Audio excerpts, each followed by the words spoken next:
আসসালামু আলাইকুম। সবাইকে স্বাগতম আমাদের চলমান বিশ্বে। চলমান বিশ্বের পক্ষ থেকে সবাইকে জানাচ্ছি পবিত্র মাহে রমজানের শুভেচ্ছা। আশা করি রহমতের প্রথম রোজাটি সবার অনেক ভালোই কেটেছে।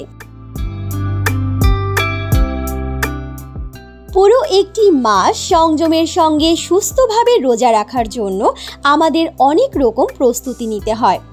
রোজায় খাবারের ধরন, সময়, পরিমাণ ও পরিবেশন পরিবর্তিত হলেও দৈনিক পুষ্টি ও ক্যালোরির চাহিদা অপরিবর্তিত থাকে।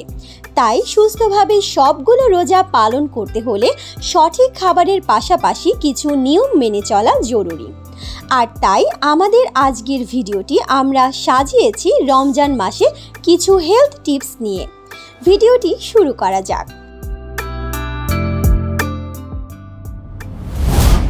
যেহেতু রোজার শুরু সেহরি, তাই আজকে আমরা কথা বলবো সেহরি নিয়ে। রোজায় সেহরি অত্যন্ত গুরুত্বপূর্ণ। অনেকেই সেহরি খেতে চান না বা অনেক আগেই খেয়ে ঘুমিয়ে পড়েন, যা স্বাস্থ্যের জন্য অতীব ক্ষতিকর। এতে রোজার সময় দীর্ঘ হওয়ায় শরীরের দুর্বলতা, ক্লান্তি, পানির পিপাসা, মাথা ব্যথা ও অ্যাসিডিটির সমস্যা হতে পারে। তাই পুষ্টিকর ও স্বাস্থ্যকর সেহরি গ্রহণ করা উচিত। সেহরির জন্য উপযুক্ত কিছু খাবার নিম্নে দেওয়া হলো। সেহরির জন্য উপযুক্ত কিছু খাবার যেমন ভাত, মাছ, নরম সবজি ও মুরগি, অথবা রুটি, দুধ ও কলা। এছাড়াও রয়েছে ওটস বা সিরিয়াল। এই সমস্ত খাবারগুলো সেহরির সময় আমরা খেতে পারি। সেহরিতে কার্বোহাইড্রেট, প্রোটিন ও ফ্যাটের সঠিক পরিমাণ বজায় রাখা অনেক জরুরি। এড়িয়ে চলুন মিষ্টি, ভাজা পোড়া, বেকারি খাবার ও প্রসেসড খাবার। রাতের খাবার। অনেকে ইফতারে বেশি খেয়ে রাতের খাবার এড়িয়ে যান, যা ঠিক নয়।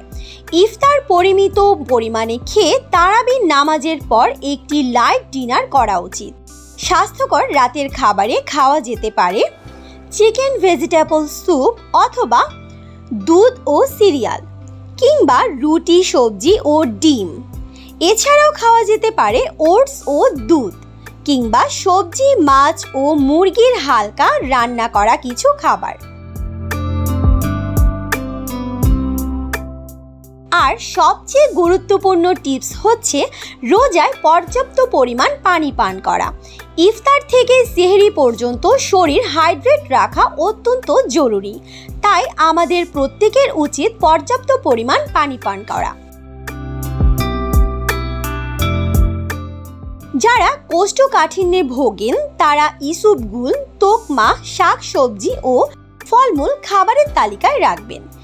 এড়িয়ে চলুন ভাজা পোড়া, রঙিন খাবার, প্রতিদিন হালিম, জিলাপি, বাইরের কমার্শিয়াল জুস ইত্যাদি। নির্দিষ্ট রোগ থাকলে রোজার আগে ডাক্তার ও ডায়েটিশিয়ানের পরামর্শ নিন।